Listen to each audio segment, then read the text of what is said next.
It's that time of the year again. Your phone just buzzed with a salary credit notification, and there it is, your Diwali bonus sitting pretty in your bank account. Maybe it's 50,000 rupees. Maybe it's 2 lakhs. Maybe it's more. And right now, 100 thoughts are racing through your mind. That iPhone 15 you've been eyeing. That Goa trip your friends have been planning. That mutual fund your colleague won't stop talking about. Or maybe you're thinking about finally paying off that credit card debt that's been haunting you for months. Here's the uncomfortable truth that most financial advisors won't tell you. What you do in the next 48 hours with this bonus will either set you up for genuine wealth creation, or it will evaporate like Rangoli colors in the rain. I've seen it happen year after year. Bonuses come. Bonuses go. And by January, most people can't even remember where the money went. But not you. Not this year. Because today, I'm going to give you a complete, no-nonsense financial battle plan for your Diwali bonus. We are going to settle the great debate once and for all: should you kill your debt first or start investing? We'll decode which tax-saving options actually deserve your money. And I'll show you exactly how to deploy a lump sum without the fear of bad timing. This isn't generic advice you'll find on Google. This is a framework built specifically for Indian millennials navigating a unique financial landscape. Let's address the elephant in the room. You have some debt, maybe a personal loan, credit card outstanding, or an education loan. Should you use your bonus to pay it off, or should you invest instead? The internet will give you 1,000 opinions, but here's the mathematical truth that cuts through all the noise. If your debt interest rate is higher than your realistic investment returns, pay the debt first. Period. Let me make this crystal clear with numbers. Credit card debt in India charges you anywhere from 24 to 42% interest annually. There is no investment on this planet that can consistently beat those returns. If you're carrying credit card debt and you choose to invest your bonus instead, you're essentially taking a guaranteed loss. You're paying the bank 40% while hoping to make 12%. That's not investing. That's financial self-sabotage. Now, personal loans typically charge 12 to 18%. Still higher than most equity returns when you factor in risk and volatility. Pay these off aggressively. But here's where it gets interesting. Home loans and education loans are different animals entirely. Home loan interest rates hover around 8 to 9%, and you get tax benefits on both principal and interest under Section 80C and Section 24. Education loans give you Section 80E benefits where the entire interest is deductible. For these loans, the effective interest rate after tax benefits might be as low as 6%. Here, investing in equity mutual funds with their historical returns of 11 to 13% makes mathematical sense. My rule of thumb is simple. Any debt above 10% effective interest rate, crush it first. Below 10%, you can invest simultaneously. But never, and I mean never, invest while carrying credit card debt. Now that we've handled the debt question, let's talk about something every salaried Indian obsesses over during Diwali season: tax saving. Your HR is probably already sending reminder emails about investment proofs. And I see so many people blindly dumping money into random ELSS funds or insurance policies just to save tax. This is a mistake. Let me give you a tax-saving hierarchy that actually makes sense. First, maximize your EPF and PPF contributions. These are debt instruments giving you 7 to 8% returns, completely tax-free. Your EPF contribution is already happening through salary. If you have room in your ATC limit, top up your PPF. But here's what most people miss: Don't max out ATC with PPF alone if you're young. Because the second priority should be ELSS mutual funds. These equity-linked savings schemes have the shortest lock-in period of just 3 years among all ATC options. And they give you equity exposure, which is crucial for long-term wealth building. A good ELSS fund has historically delivered 12 to 15% returns. Yes, there's market risk, but with a 3-year minimum holding, the risk reduces significantly. What about that insurance policy your uncle is pushing? Here's the truth. Traditional insurance plans like endowment or money-back policies are terrible investments. They give you 4 to 5% returns while locking your money for decades. If you need life insurance, buy a pure term plan. It's 10 times cheaper and gives 10 times more cover. Use the savings to invest in mutual funds. Also, don't forget Section 80D for health insurance premiums and Section 80CCD for NPS contributions. The NPS additional 50,000 deduction under 80CCD 1B is free money most Indians leave on the table. My hierarchy: employer EPF first, then ELSS, then PPF, then NPS. Insurance is for protection, not investment. Keep them separate. Alright, you've handled your high-interest debt. You've sorted your tax-saving investments. Now you're staring at the remaining bonus amount and wondering, should I invest it all at once or spread it through SIPs? This is where most financial advice gets it wrong. They either tell you lump sum always wins mathematically, or they tell you SIP is always safer. The truth is far more nuanced. Historical data across multiple market cycles shows that lump sum investing beats SIP roughly 60 to 65% of the time. Because markets trend upward over long periods, putting money in earlier means more time in the market. But here's the catch.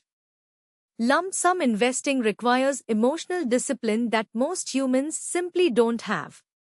If you invest your entire bonus today and the market drops 20% next month, will you stay invested? Or will you panic sell at the worst possible time? Be honest with yourself. This is where the STP strategy becomes your best friend. STP stands for Systematic Transfer Plan. Here's how it works. You invest your entire bonus into a liquid fund or an overnight fund today. Then you set up an automatic weekly or monthly transfer from this fund into your target equity fund. This gives you the best of both worlds. Your money starts earning from day one. Liquid funds give you around 6 to 7%. But you get the emotional comfort of averaging into equity markets over 3 to 6 months. For a bonus of 1 lakh rupees, I would suggest a 6-week STP. Invest the full amount in a liquid fund, then transfer roughly 16 to 17,000 every week into your chosen equity mutual fund. For larger amounts like 5 lakhs, stretch it to 12 weeks. This strategy lets you participate in any market dips while ensuring your money isn't sitting idle in a savings account earning 3%.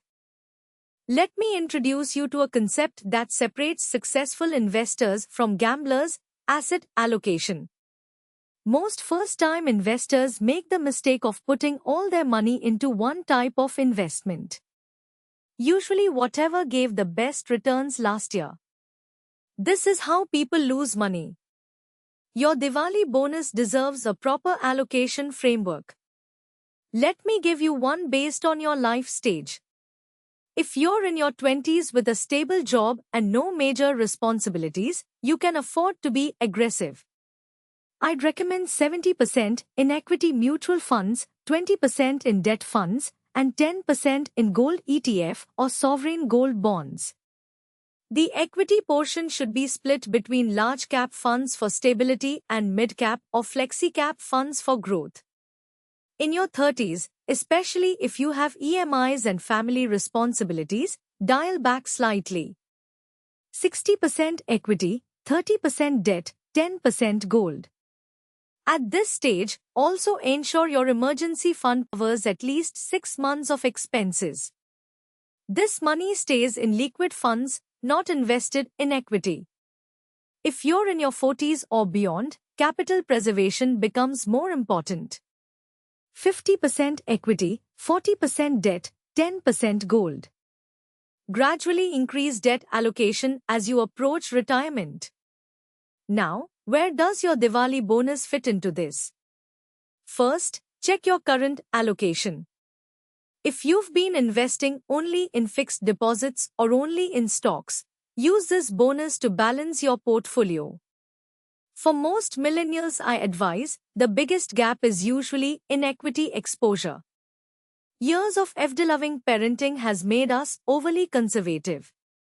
If you've never invested in equity mutual funds before, this Diwali might be the perfect time to start. And one crucial point, gold allocation should ideally be through sovereign gold bonds or gold ETFs, not physical gold jewelry, which has making charges and storage concerns.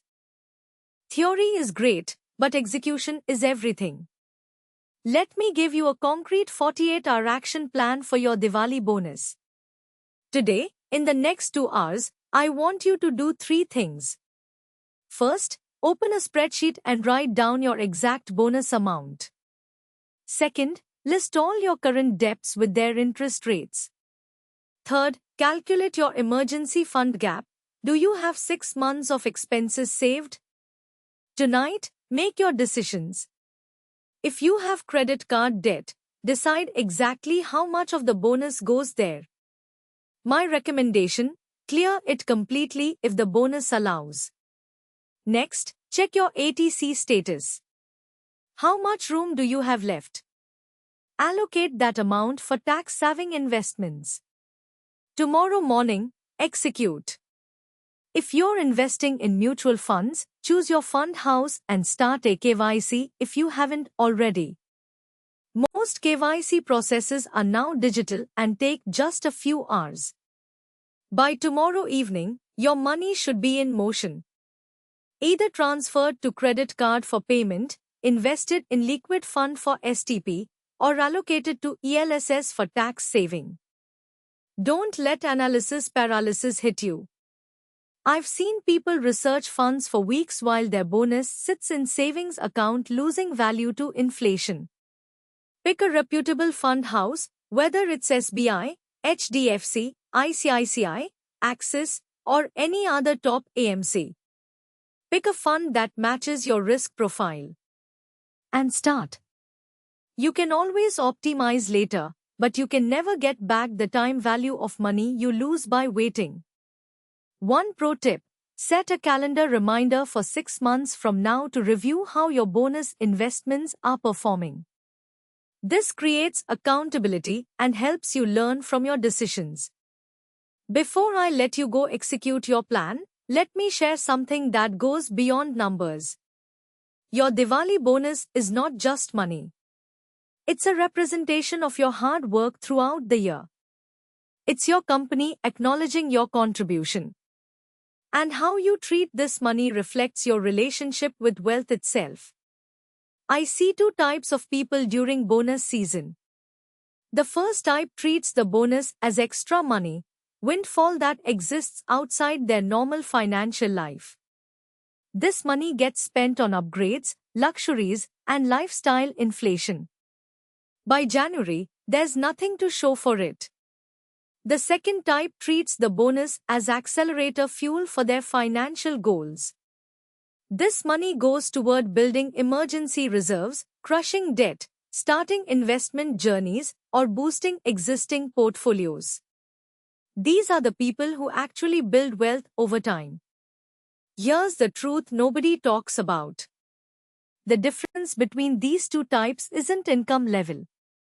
I've seen people earning 50 lakhs a year with zero investments and people earning 5 lakhs with substantial portfolios. The difference is intentionality. This Diwali, choose to be intentional. Celebrate the festival. Buy sweets for your family. Maybe spend 10% of your bonus on something that brings joy. But let the remaining 90% work toward the financial freedom that will bring you joy for decades to come. Your future self will thank you for the decisions you make this week. Now go execute. Your bonus is waiting, and every day you delay is a day of returns you're leaving on the table. I'm rooting for you. If this video helped you create a plan for your bonus, share it with someone who needs this clarity. Subscribe to Mahayukti Finance for more actionable financial wisdom every week. Happy Diwali and happy wealth building.